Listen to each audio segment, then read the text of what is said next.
The letter arrived on a Tuesday morning in September of 1877, sealed with wax that had melted and reformed during its journey across 2 territories.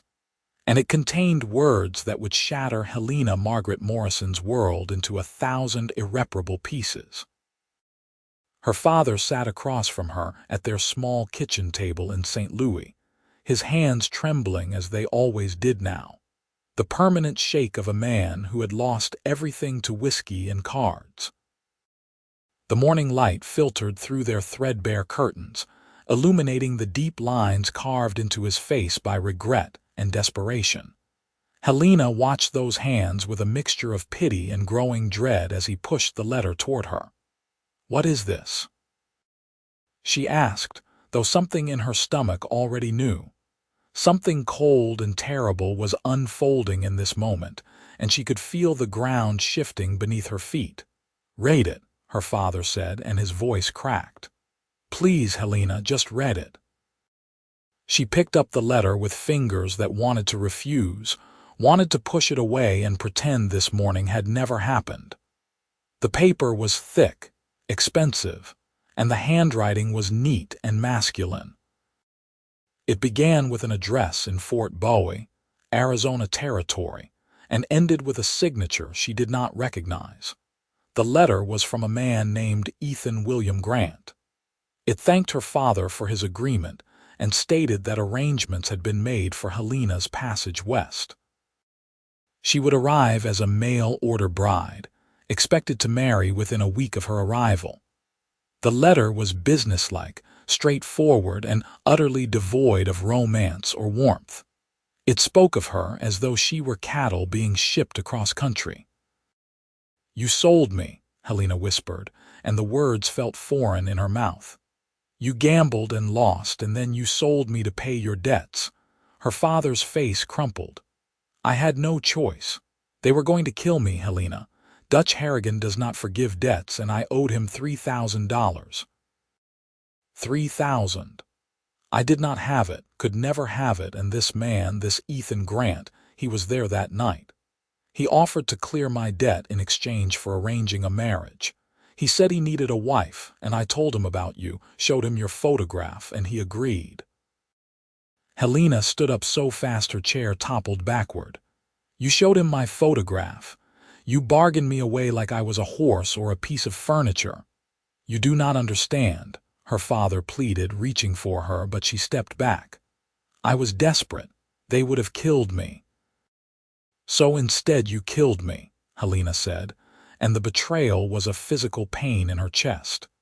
"You have killed who I am, what I wanted, every dream I ever had. Did you think of that while you were trading your daughter for your miserable life?" Her father wept then, great heaving sobs that shook his thin shoulders, but Helena felt nothing. The numbness spreading through her was almost a relief after the initial shock. She had spent 22 years being a dutiful daughter, caring for him after her mother died, working at the dress shop to help pay their rent when his drinking made him unreliable. She had set aside her own hopes of finding love, of building a life, because he needed her. And this was how he repaid that devotion. The train ticket arrived 3 days later. Helena had spent those days in a fog, moving through her life as though watching herself from a great distance. She told Mrs. Chen at the dress shop that she was leaving. She packed her few belongings into a worn carpet bag. She said goodbye to the only home she had ever known, and she tried very hard not to feel anything at all. Her father drove her to the train station in a borrowed wagon, and the entire journey was silent. When they arrived, he tried once more to explain, to justify, to beg for understanding, but Helena simply picked up her bag and walked away. She did not look back. Some betrayals were too deep for forgiveness, and this was one of them. The train journey took 8 days.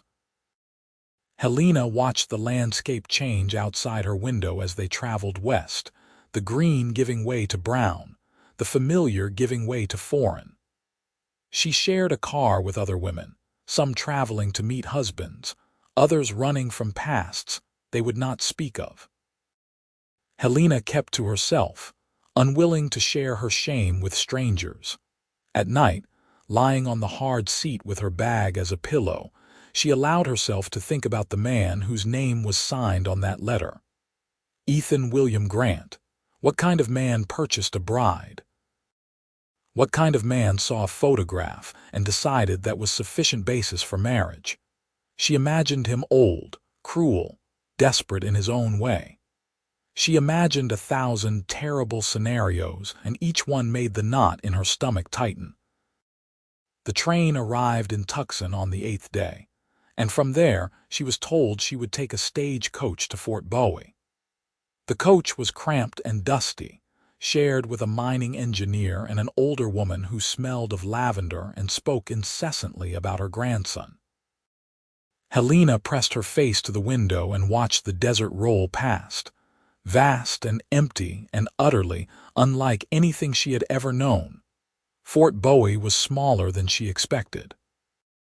The coach rolled into town just after noon on a blazing hot day in late September, and Helena stepped down into dust and heat that took her breath away. The town consisted of a single main street lined with wooden buildings that looked like they might blow away in a strong wind.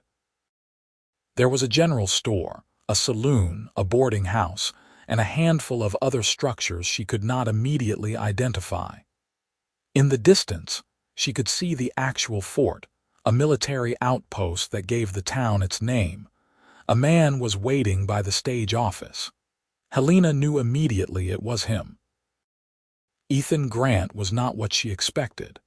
He was young, perhaps 28 or 30, tall and lean with sun-darkened skin and light brown hair that needed cutting. He wore dusty work clothes, a gun belt slung low on his hips, and a hat that had seen better days. When he saw her, he straightened, and Helena noticed he looked as nervous as she felt. "Miss Morrison?" he asked, and his voice was deeper than she anticipated, rough from sun and wind. "Yes," Helena said, keeping her voice flat and emotionless. She would not give this man the satisfaction of seeing her fear or her anger. "I am Ethan Grant. I expect you got my letter." He reached for her bag, but Helena pulled it back. "I can carry my own belongings." Something flickered across his face, too quick for her to read. "All right then. The wagon is this way. I figured we could talk on the drive out to the ranch." "Ranch?" Helena followed him to a wagon hitched to 2 sturdy-looking horses. "I thought we would be staying in town." "I have a ranch about 5 miles south of here," Ethan said, helping her up into the wagon despite her clear reluctance to accept his assistance. "Cattle, mostly, and some horses. It is not much yet, but it is mine. Ours, I suppose, once we are married." Helena said nothing. She sat ramrod straight on the wagon seat, her bag clutched in her lap, and stared straight ahead. Ethan climbed up beside her and took the reins, clicking his tongue to get the horses moving. They rolled out of town in silence. After about a mile, Ethan cleared his throat. "I know this is not what you wanted." "You know nothing about what I want," Helena said sharply. "Fair enough," Ethan agreed. "I suppose what I meant was, I know you did not choose this. Your father told me you were not aware of the arrangement until it was settled." "My father," Helena said, and the bitterness in her voice was caustic, "is a drunk and a gambler who sold his daughter to save his own skin. I would prefer not to discuss him." Ethan was quiet for a moment, then nodded. "All right. Then let us discuss something else. You do not have to marry me." Helena turned to look at him for the first time since they had left town. "What? You do not have to marry me," Ethan repeated, keeping his eyes on the road ahead. "That is the first thing I need you to understand. I paid your father's debt because I was there that night, and I saw Dutch Harrigan's men, and I knew what they would do to him. I have seen too much killing in my life, and I figured if I could prevent one more death I should. But I should not have agreed to his terms. I should have just paid the money and let you alone." "Then why did you not?" Helena demanded. Why agree to this arrangement at all? Ethan's jaw tightened. Because I am a fool, I suppose. Because I am 30 years old and I have been alone on that ranch for 5 years, and the loneliness gets into your bones after a while. Because I looked at your photograph and thought maybe, just maybe, you might be willing to build something out here, but I was wrong. I can see that now. So here is what I am proposing instead. He pulled the wagon to a stop and turned to face her fully. His eyes were hazel, Helena noticed, flecked with gold in the bright sunlight. They were surprisingly kind eyes, which only confused her more. You stay at the ranch as my guest, not my bride. I have a spare room you can use. You take whatever time you need to figure out what you want to do next. If you want to go back to St. Louis, I will buy you a ticket. If you want to go somewhere else, I will help you get there. If you want to stay here and build a life in Arizona, I will help you do that too. But you are free. You are not bought, not owned, not obligated. You are free with me, Helena. That is the only thing I want you to know. Helena stared at him, searching his face for deception, for hidden motives, for any sign that this was a trick. But all she saw was sincerity and a bone-deep weariness that matched her own. Why would you do that? She asked quietly. You paid $3,000 for me. I paid $3,000 to keep a man alive, Ethan corrected. That is not the same thing. And as for why, well, my mother did not raise me to treat women like property. She would rise from her grave and haunt me if I tried to force a marriage on an unwilling woman. So what do you say? Will you at least come see the ranch? Give yourself a few days to think. Helena did not trust easily, not anymore, but something in Ethan Grant's weathered face made her want to believe him. A few days, she said finally. Then I will decide. Ethan nodded and got the horses moving again. That is all I am asking. The ranch appeared as they crested a low rise, and Helena felt her breath catch despite herself. It was beautiful in a stark, unforgiving way. A simple house made of adobe and wood stood surrounded by corrals and outbuildings. Beyond that, the land rolled away in waves of golden grass, dotted with cattle that looked like toys from this distance. Mountains rose in the far distance, purple and hazy in the afternoon heat. It is not much, Ethan said, and Helena heard the pride beneath his modest words. But I built most of it myself, started with nothing but a land grant and a crazy dream. It is lovely, Helena said, and she meant it. There was something about the openness, the wildness of it, that called to something deep inside her. Ethan drove the wagon up to the house and helped Helena down. A dog came bounding around the corner, a huge shaggy creature that barked once and then wagged its entire body in greeting. That is Bear, Ethan said. He is harmless, just loud. Bear, sit. The dog sat, tongue lolling, and Helena reached out tentatively to pet his massive head. He leaned into her touch with a contented sigh. Come on, Ethan said. I will show you the house. Inside was simple but clean. The main room served as both kitchen and living space, with a stone fireplace dominating one wall. There were 2 doors leading off the main room, and Ethan opened one to reveal a small bedroom with a real bed, a dresser, and a washstand. This is yours, he said. I am across the hall. I promise you, Helena, you have nothing to fear from me. I will not touch you, will not bother you, will not expect anything from you. This is your space. Helena set her bag down on the bed and turned to face him. Why are you being so kind to me? Ethan leaned against the doorframe, and for a moment he looked unutterably tired. Because I know what it is like to have your choices taken from you. During the war, I was conscripted young, barely 16. I spent 4 years doing things I am not proud of, seeing things no one should see, all because other men decided that was my fate. When it was over, I came out here to build a life where I made my own choices. I would not take that from someone else. Not ever. He straightened and tipped his hat. "I will let you rest. There is water in the pitcher, and I will have supper ready around sunset. If you need anything, just holler." After he left, closing the door softly behind him, Helena sat on the bed and finally allowed herself to cry.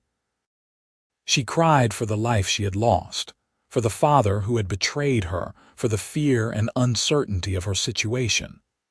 But underneath all that, like a tiny seed of warmth in her chest, was something that might have been hope. That evening, Ethan called her for supper, and Helena emerged from her room with her face washed and her composure restored. He had made beef stew and biscuits, simple fare but well prepared. They ate in an awkward silence broken only by the clinking of spoons against bowls. "Tell me about the ranch," Helena said finally, because the silence was becoming oppressive. Ethan looked up, surprised, then set down his spoon. "What do you want to know?" "Everything. How you came to be here, what you do, why Fort Bowie of all places," and so he told her. He spoke of coming west after the war, drifting for years, working as a ranch hand and a scout and a dozen other jobs.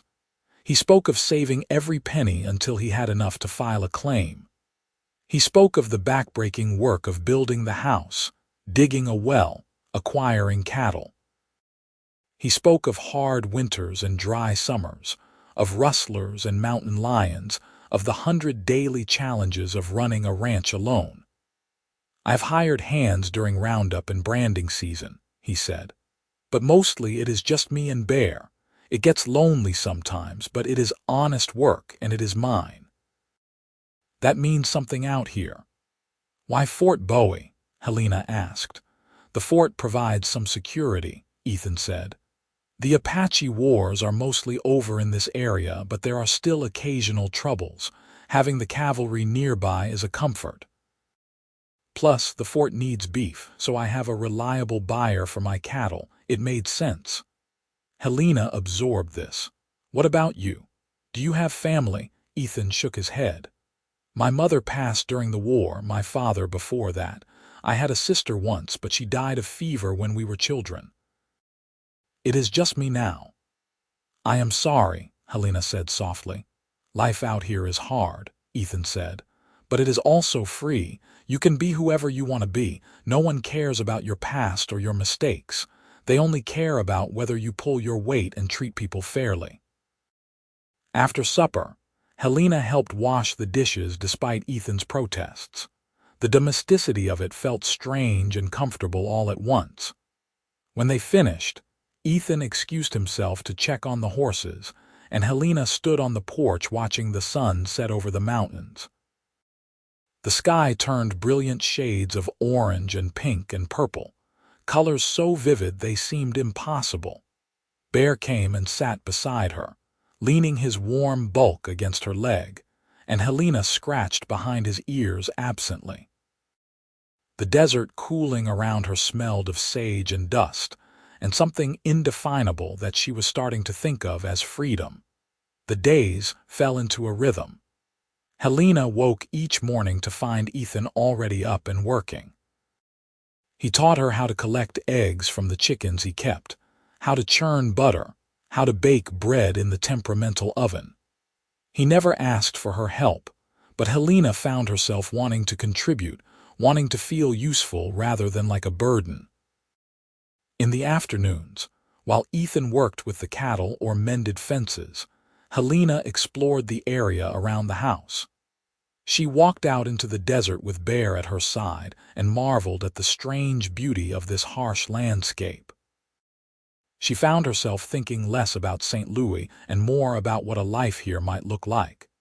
Ethan was unfailingly kind but careful to maintain distance.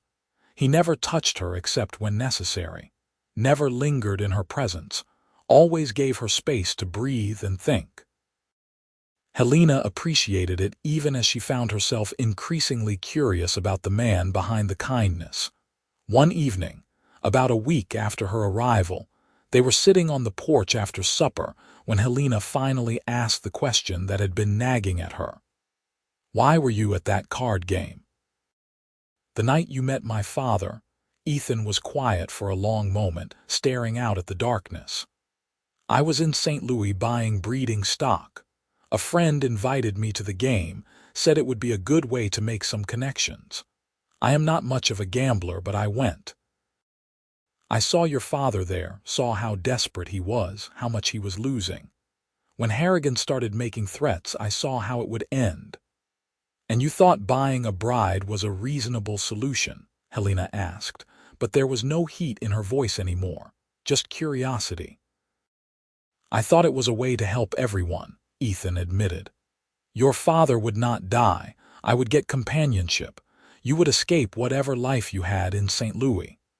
I convinced myself it could work, that maybe you would see it as an opportunity rather than a prison sentence. But I was wrong. I see that now. You had a life, a home, and I helped take that from you."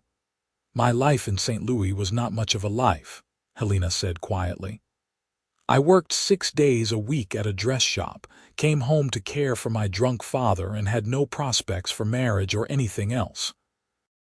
I was not happy there, Ethan. I was just existing." She turned to look at him in the dim light. "But I should have had the choice. That is what hurt the most. Not that I came here, but that the decision was made for me." "I know," Ethan said, "and I am sorry for my part in that, truly." Helena nodded. "I believe you, and I think I understand why you did it, even if I do not agree with how you did it." They sat in comfortable silence for a while, listening to the night sounds of the desert. Finally, Helena spoke again. "I have been thinking," she said carefully, "about what I want to do. I am not ready to make any permanent decisions, but I would like to stay a while longer. Maybe a month. Get to know this place better. Get to know you better. Would that be acceptable?" Ethan's relief was visible even in the darkness. "Of course. Stay as long as you like." The weeks that followed brought changes subtle and profound. Helena threw herself into learning the rhythms of ranch life. Ethan taught her to ride, first on his gentlest mare, then on progressively more spirited horses as her confidence grew. He taught her to shoot, setting up tin cans on fence posts and patiently correcting her aim until she could hit them more often than not. He taught her about the land, how to read the weather, where to find water, which plants were safe and which were poison. In return, Helena brought touches of comfort to the harsh bachelor existence Ethan had been living. She sewed curtains for the windows from fabric they bought in town. She planted a small garden near the house, coaxing vegetables from the stubborn soil. She cooked meals that were more than just functional, bringing flavors and care to their simple dinners. They talked more each day, sharing stories from their pasts, debating politics and philosophy, laughing at Bear's antics and the comedy of ranch mishaps. Helena found herself looking forward to evenings on the porch, to the sound of Ethan's voice, to the comfortable silence that had replaced the awkward tension of those first days. She was falling for him. She realized one day while watching him work with a skittish colt. The realization hit her like a physical force, leaving her breathless and terrified and exhilarated all at once. She was falling for this kind, patient, honorable man who had given her freedom when he could have demanded obedience, but she did not know how he felt about her. He was still careful, still distant in his own way, and Helena could not tell if that was respect for her boundaries or a lack of romantic interest. October brought cooler weather and a crisis. Helena was in the garden one afternoon when she heard shouting and the thunder of hooves. She ran to the front of the house to find Ethan riding in fast, his face tight with urgency. "Get inside," he said, swinging down from his horse. "There is a group of men coming up from the south. I do not recognize them, and they do not look friendly." Helena's heart hammered as she hurried inside. Ethan followed, checking his rifle and the revolver on his hip. "Stay away from the windows," he instructed. "If shooting starts, get down behind the table. It is solid oak and will stop most bullets." "Who are they?" Helena asked, hating the fear in her voice. Could be rustlers. Could be outlaws running from the law. Could be nothing. But out here you do not take chances. 5 riders appeared over the rise, moving at a steady pace toward the house. Ethan stepped out onto the porch, rifle held casually but ready, and Helena watched from inside, her hand clutching the revolver Ethan had taught her to shoot. The riders stopped about 20 yards from the house. Their leader was a heavyset man with a thick beard and hard eyes. "That is a nice spread you got here," he called out. "I am pleased you think so," Ethan replied, his voice calm. "What can I do for you?" "We are looking for work," the man said. "Thought maybe you could use some hands." "I do not need any help right now," Ethan said. "But if you head into Fort Bowie, there are other ranches in the area that might be hiring." "That is not very neighborly," another rider said, this one younger with a mean smile. "Here we come asking for honest work and you send us away." "I am sending you to where work might be found," Ethan corrected. "That seems neighborly to me." The tension was thick enough to cut. Helena could see it in the set of Ethan's shoulders, in the way the riders shifted in their saddles. Then the bearded man laughed, a rough bark of sound. "All right then, neighbor, we will be on our way, but we might be back this way again. You might reconsider." "You might find I do not reconsider much," Ethan said pleasantly. The riders turned and rode off, but not back the way they came. They headed west, paralleling the road to Fort Bowie. Ethan watched them until they disappeared from view, then came back inside. "They will try something," he said flatly. "Maybe not today, but soon. Men like that do not take no for an answer." "What do we do?" Helena asked. Ethan thought for a moment, then came to a decision. "We go to town tomorrow. Talk to the sheriff, let him know what happened. Maybe get a few men to come stay here for a while. I have friends who owe me favors." That night, Helena could not sleep. She lay in her bed listening to every sound, imagining threats in every creak and rustle. Finally, she got up and padded quietly into the main room. Ethan was there, sitting in a chair by the window with his rifle across his lap. "Could not sleep either?" he asked softly. Helena shook her head and sat in the other chair. "I keep thinking about what could have happened." "But did not," Ethan reminded her. "We were prepared and they knew it. That counts for a lot." "You have dealt with things like this before," Helena said. "It was not a question. A few times. It comes with the territory. Most people out here are honest and good. But there are always a few who think they can take what others have built." Helena looked at him in the moonlight filtering through the window. "You would have fought them, even though you were outnumbered." "Yes," Ethan said simply. "This is my home, and you are under my protection." "I would not let anything happen to you, Helena. I swear that." Something in his voice, in the fierce certainty of his words, made Helena's chest tight. "Thank you," she whispered. They rode into Fort Bowie at dawn, arriving just as the town was waking up. Sheriff Tom Warren listened to Ethan's account with a grim expression. "Sounds like the Brennan gang," he said. "They have been working their way north from the border, hitting isolated ranches. We have been trying to track them, but they are slippery. I will send word to the fort, get some cavalry patrols out your way. In the meantime, do not take chances." Ethan nodded. "I am going to ask John Porter and his sons to come stay for a while. Extra guns might make them think twice." "Good idea," the sheriff agreed. Then he looked at Helena. "Madam, you might want to consider staying in town until this is resolved. Mrs. Patterson runs the boarding house and she would be happy to have you." Helena met his gaze steadily. "No, thank you, Sheriff. My place is at the ranch." Something flickered in Ethan's eyes, but he did not argue. After they left the sheriff's office, he turned to her. "You do not have to come back with me. It could get dangerous." "I know," Helena said, "but you said I was free to make my own choices. This is my choice. I am coming back with you." Ethan searched her face for a long moment. then nodded slowly. "All right. Let us go talk to John Porter." John Porter was a grizzled rancher in his 50s who had been one of the first settlers in the area.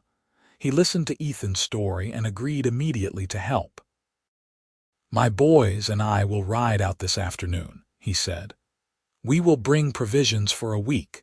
If those bastards show up, they will find more than they bargained for." They returned to the ranch by midday, and true to his word, John Porter arrived that afternoon with his 2 sons, both strapping young men in their 20s. They set up camp in the barn and established a watch rotation. That night, lying in her bed, Helena heard soft voices outside as the men changed shifts. She felt safer knowing they were there, but more than that, she felt a fierce pride in being part of this community that rallied together against threats. The attack came 3 nights later, in the hours before dawn when the world was at its darkest and quietest. Helena woke to the sound of gunfire and Ethan shouting her name. She rolled out of bed, grabbing the revolver from her nightstand, her heart hammering against her ribs. "Stay down," Ethan yelled from the main room. "They are trying to set the barn on fire." Helena crawled to the window and risked a look outside. She could see dark figures moving in the pre-dawn darkness, and flames were indeed licking up one side of the barn. More shots rang out and she saw muzzle flashes from multiple positions. The Porter men were fighting back. "The horses," Helena gasped. "Ethan, the horses are in there." "I know," Ethan said grimly. He was at the door, rifle raised. "I am going out." "No," Helena cried, but he was already moving. Ethan burst through the door and ran for the barn in a crouch, firing as he went. Helena saw one of the attackers go down. John Porter was already at the barn doors, throwing them open, and horses came stampeding out in a panic. The younger Porter sons were firing from positions near the corrals, their shots disciplined and accurate. Helena made a decision. She could not just hide while others fought to protect what had become her home too. She moved to the window, opened it, and took aim at one of the dark figures. She squeezed the trigger the way Ethan had taught her, felt the revolver kick in her hand, and saw the man stumble. The fight was over in less than 10 minutes, though it felt like hours. When the sun finally began to rise, painting the sky pink and gold, 4 men lay dead or dying in the dirt of the ranch yard. A 5th had escaped on horseback. The barn was damaged but not destroyed. The fire caught in time and doused with water from the trough. Ethan came back to the house, his face streaked with soot and his shirt torn. "Are you all right?" he demanded, gripping Helena's shoulders and looking her over frantically. "I am fine," she assured him. "Are you hurt?" "Just bruises." He pulled her into a fierce embrace then, holding her tight against his chest. "You shot one of them. John told me. Helena, you could have been killed." "So could you," she said, her voice muffled against his shirt. "But I was not going to hide while you risked your life for me." Ethan pulled back to look at her, and Helena saw something raw and powerful in his eyes. "Damn it, Helena," he said roughly. "When did you stop being a stranger I was trying to help and become someone I cannot imagine living without?" Helena's breath caught. "About the same time you stopped being the man who bought me and became the man I fell in love with." The words hung in the air between them, fragile and monumental. Then Ethan kissed her, and it was nothing like Helena had imagined a first kiss would be. It was desperate and fierce and tasted of smoke and fear and relief. It was perfect. When they finally broke apart, both breathing hard, Ethan rested his forehead against hers. "I love you," he said hoarsely. "I think I have loved you since that first day when you looked at me with such fire in your eyes and refused to let me carry your bag. I just did not know how to tell you, did not know if you would ever feel the same." "I feel the same," Helena assured him. "I love you, Ethan Grant. I love your kindness and your strength, and the way you gave me freedom when you could have demanded obedience." I love the life you have built here and the man you have become." They kissed again, softer this time, a promise rather than a desperate affirmation of life. Around them, the ranch was coming back to life. John Porter was organizing his sons to bury the dead and repair the barn. The horses were being rounded up. The sun was rising on a new day, and Helena had never been more certain of her place in the world. Sheriff Warren arrived at noon with a deputy and several cavalrymen from the fort. They identified the dead men as members of the Brennan gang and confirmed that the survivor who had escaped was likely the last of them. "You did the territory a service," the sheriff told Ethan. "These men have been terrorizing ranchers from here to the border. With them gone, everyone can rest a little easier." After the authorities left, and John Porter and his sons headed home with promises to return if needed, Helena and Ethan stood in the yard surveying the damage. It was considerable but not devastating. They would rebuild, repair, and continue. "I need to ask you something," Ethan said, taking Helena's hand. "And I want you to know there is no obligation, no pressure.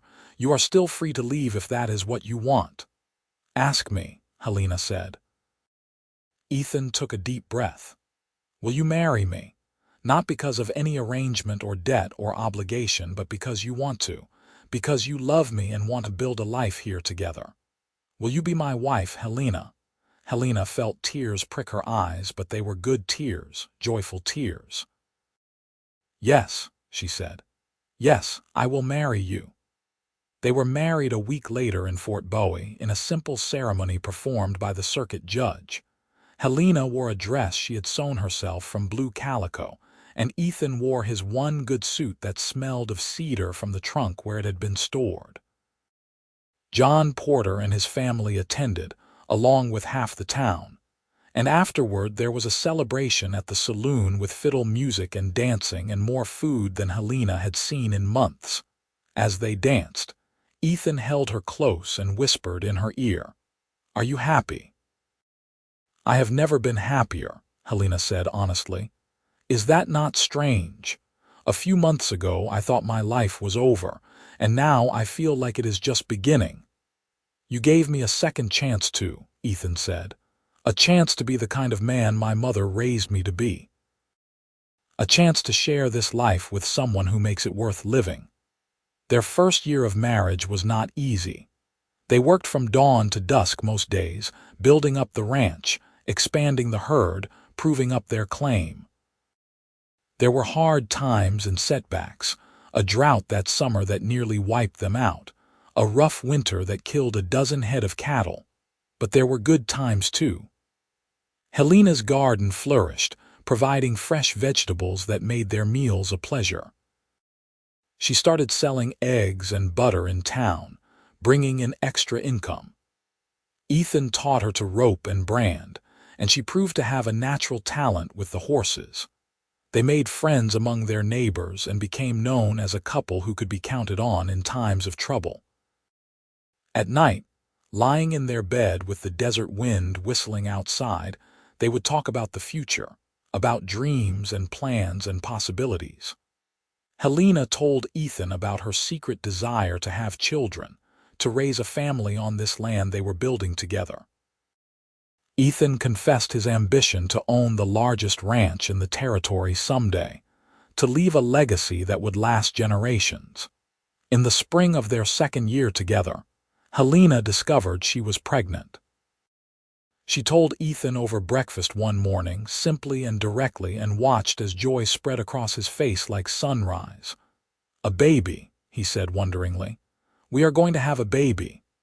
"Are you happy?" Helena asked, though she could see the answer in his eyes.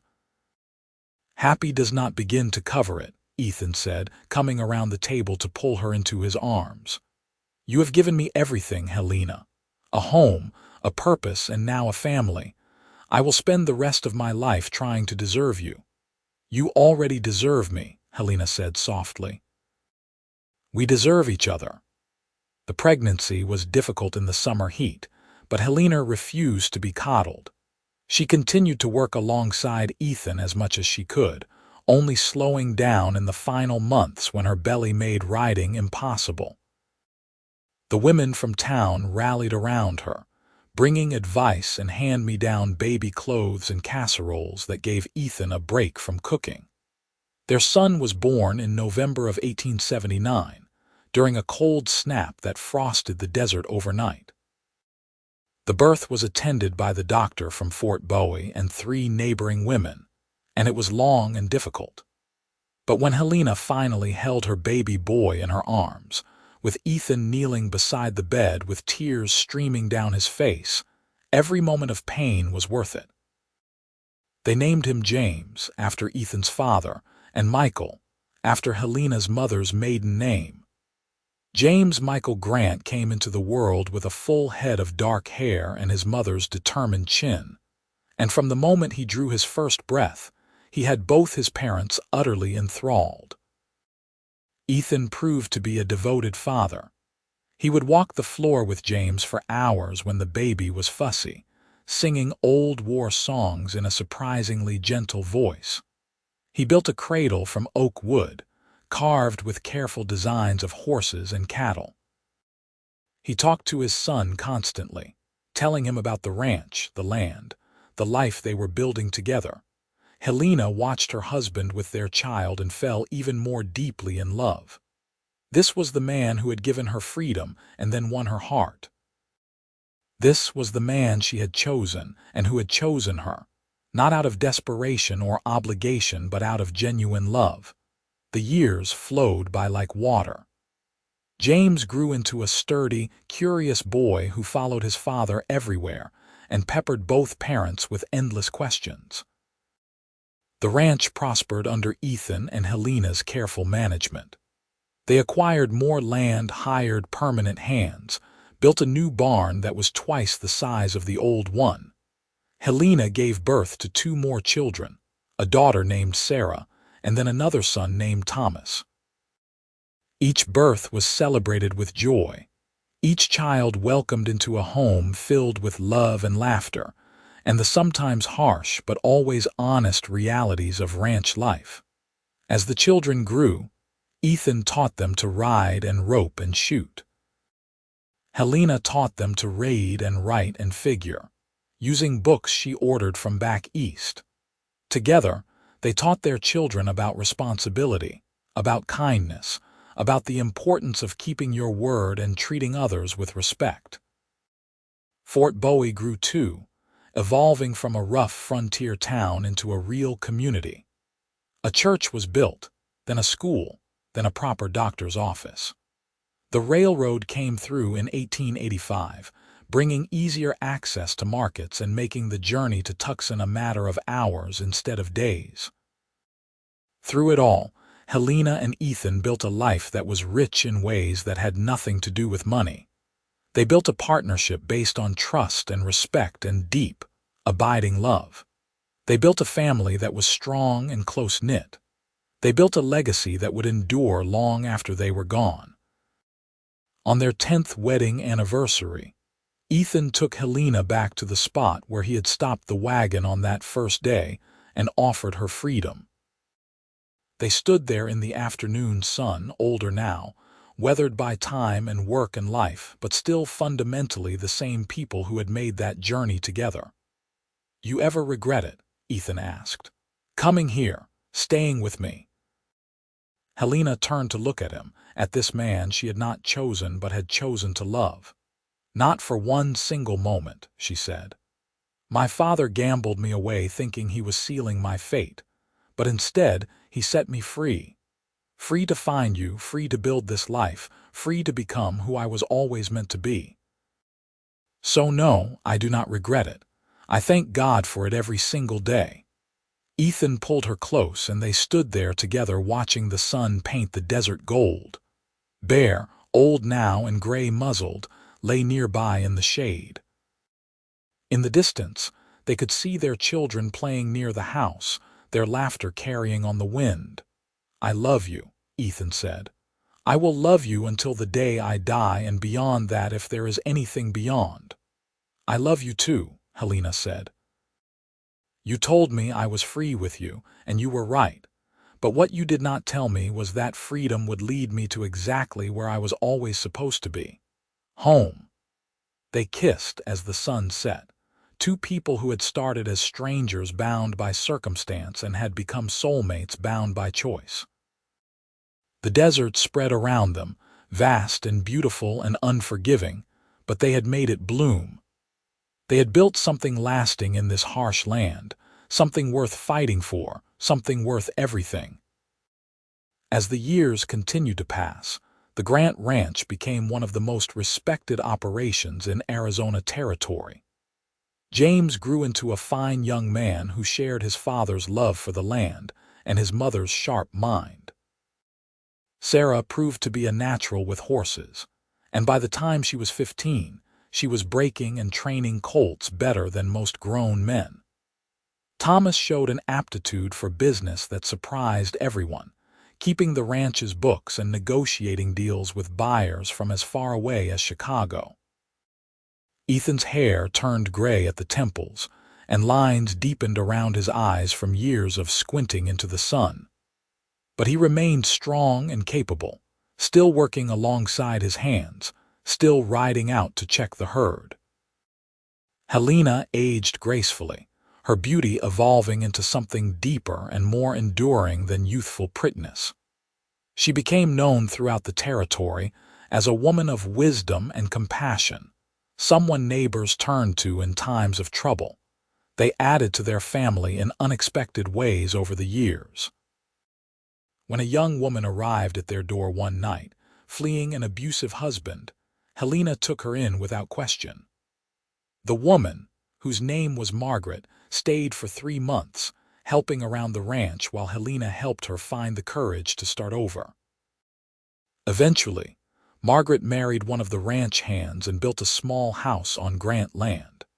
When a half-Apache boy was found wandering near the ranch after his family was killed in a raid, Ethan and Helena took him in as well. They named him Daniel, and he grew up alongside their own children, learning to navigate between two worlds, belonging fully to both and neither. Daniel became James's closest friend, and together they would eventually take over running the ranch. Helena never forgot where she came from or the helplessness of having her choices taken away. She used her position and relative wealth to help other women in difficult situations, quietly providing assistance to those who needed it. She corresponded with women's rights activists back east, and while she knew real change would be slow in coming, she did what she could in her own corner of the world. Ethan never forgot what it meant to be given a second chance. He hired men who were down on their luck, who needed work and a fresh start. He paid fair wages and treated his employees with respect. He became known as a hard but fair boss, someone who expected excellence but supported his people when they needed it. On summer evenings, the extended Grant family would gather on the porch, which had been expanded over the years to accommodate their growing numbers. Children, grandchildren, and chosen family would fill the space with noise and laughter. Ethan would sit in his favorite chair, Helena beside him, and watch the chaos with contentment. "Did you ever imagine it would be like this?" Helena asked him one such evening, after most people had wandered off to bed and they sat alone under the stars. "Not in my wildest dreams," Ethan admitted. "When I came back from the war, I was so full of anger and pain. I thought maybe if I worked hard enough, if I built something substantial enough, I could outrun those demons. But I was wrong. I could not outrun them. I needed you to help me face them, to show me that there was more to life than just survival." "You did the same for me," Helena said. "I was so focused on what had been taken from me that I could not see what I was being offered. A chance to build something from nothing, to become more than I ever thought I could be. You gave me that gift, Ethan, the gift of possibility." They sat in comfortable silence for a while, holding hands the way they had for 25 years, finding comfort in each other's presence the way they always had. "You think about your father?" Ethan asked gently. It was a topic they rarely discussed, but sometimes it surfaced. "Sometimes," Helena admitted. "I wonder if he is still alive, if he ever thinks about me, if he regrets what he did. But mostly I have made my peace with it. He gave me life twice, in a way. Once when I was born, and once when he gambled me away and inadvertently led me to you. I cannot hate him for that, even if I can never quite forgive him either." "That seems fair," Ethan said. "Arizona became a state in 1912, and the Grants celebrated along with everyone else. By then, Ethan was in his 60s and Helena in her 50s, both still active but beginning to slow down. They gradually turned over more of the daily operations to their children, content to serve as advisors and enjoy the fruits of their decades of labor. James married a schoolteacher from Tucson, and they built a house on the western edge of the ranch property. Sarah shocked everyone by marrying a lawyer from Phoenix and moving to the city, though she visited often and always said the ranch was her true home. Thomas took over the business side of the operation entirely, and his skill with investments and land deals expanded the Grant holdings significantly. Daniel, the Apache boy they had raised, married Margaret's daughter and started his own successful horse breeding operation on land Ethan deeded to him. He never forgot the kindness of the family that took him in, and he made sure his own children knew the story of how sometimes families were built by choice rather than blood. Helena's health began to fail when she was 63. It started with fatigue and progressed to a cough that would not go away.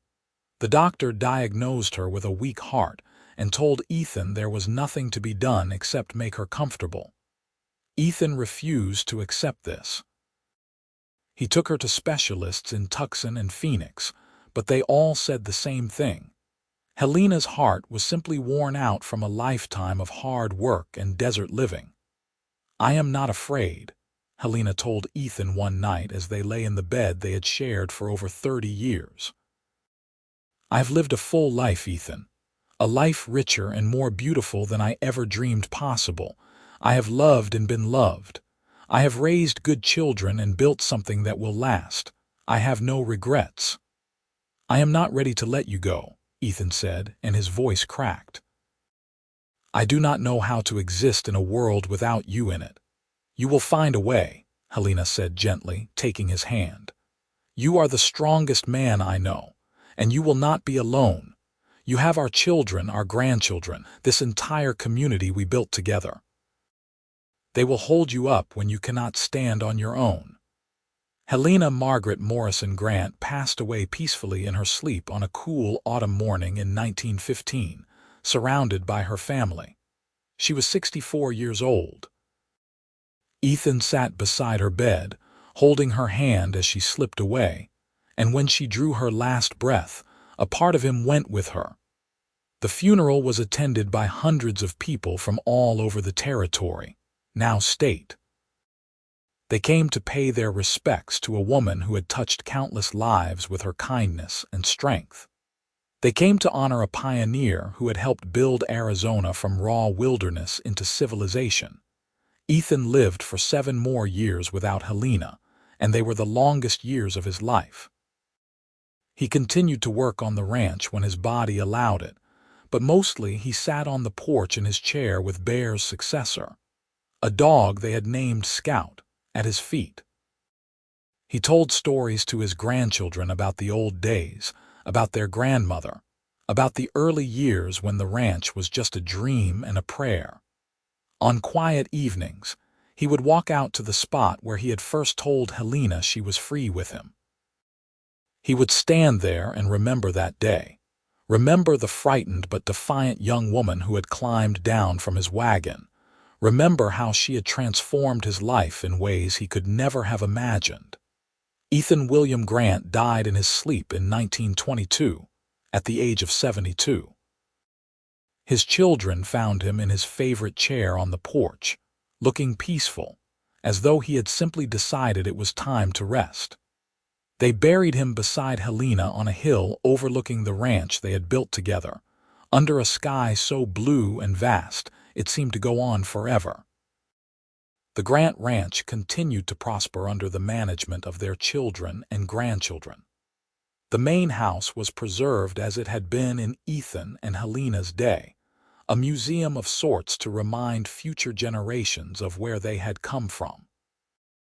The story of how Ethan and Helena met, how he had freed her when he could have enslaved her, how they had built a life and a love that lasted until death and beyond, became family legend. Years later, James's daughter would tell her own children about their great-grandparents. She would tell them how Helena came west as a mail-order bride, sold by a desperate father, how she could have been trapped in a terrible situation, but instead found freedom and love. She would tell them how Ethan had seen a woman in need and offered her a choice, how that simple act of kindness had rippled out to touch hundreds of lives. "Remember," she would say, "that our family was built on freedom and choice and love." Great-grandfather Ethan could have forced great-grandmother Helena to marry him. He had every legal right. But instead, he told her she was free with him, and that freedom became the foundation of everything we have now. That is the legacy they left us. Not just land and cattle and money, but the understanding that true strength comes from giving others the power to choose their own path. The desert wind would blow across the land that 4 generations of Grants had worked and loved and died for, carrying with it the whispers of a love story that had started with betrayal and bloomed into something beautiful. Helena had arrived in Arizona territory as property, as a commodity to be traded. But Ethan had looked at her and seen a person, a partner, a future. He had given her freedom and she had given him love, and together they had built something that would last forever. In the end, that was all that mattered. Not how the story began, but how it unfolded, how it grew, how it transformed 2 wounded people into something stronger together than they ever could have been apart. The ranch still stood, a testament to their love and their work. The land still bloomed under the Arizona sun. And somewhere in the wind and the dust and the endless sky, Ethan and Helena Grant walked together still, free at last, forever bound by the choice they had made so many years ago to build a life worth living together.